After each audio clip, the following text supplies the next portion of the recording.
కొడుక సాయి కిరణయ్య ఇంకా కొద్దిసేపు అయితే ఇంట్లో ఉందాము కొడుకు, ఇంకొక 10 నిమిషాలు అయితే ఇంటికి చేరుదామురా.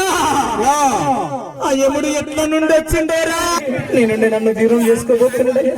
ఒక్కగాని ఒక్క బిడ్డ, ఒక్కగాని ఒక్కడుకొని మురిసిపోతుంది.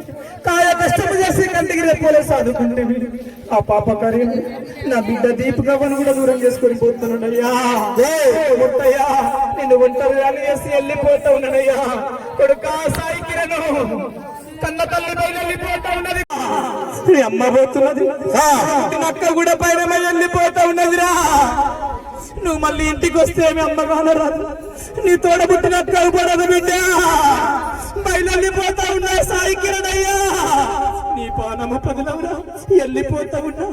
9 నెలలు నా గర్భాన మోసి అల్లారు ముందుగా చదువుకున్న కొడుక, ఇట్లాంటి కష్టం వస్తుంది, ఇట్లాంటి రోజులని కళ్ళ కూడా అనుకోలేదురా.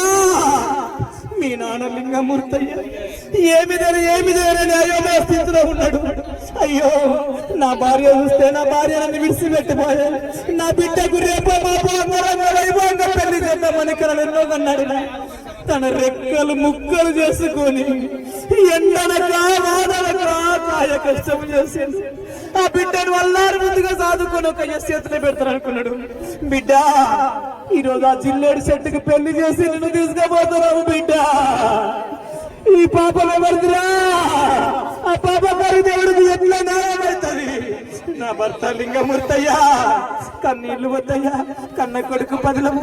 నా బిడ్డ నేను ఒక గూటికి వెళ్ళిపోతా ఉన్నావయ్యా, మళ్ళీ నేను రాబోనంటూ గౌరాల కొడుకు అయ్యా.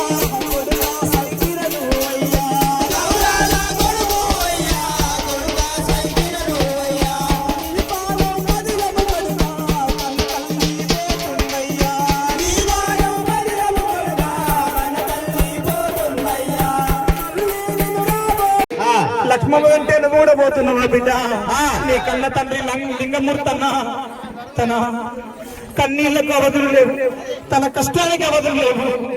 ఆ కొడుకు సాయి కిరణ్ అంతంత మాత్రమే తన ఆరోగ్యం కూడా తనను లింగమూర్తి తనను ఒంటరి చేసి తన కుటుంబం అంతా ఈ రోజు చీకటై కానరాని లోకం వెళ్ళిపోతా ఉన్నది.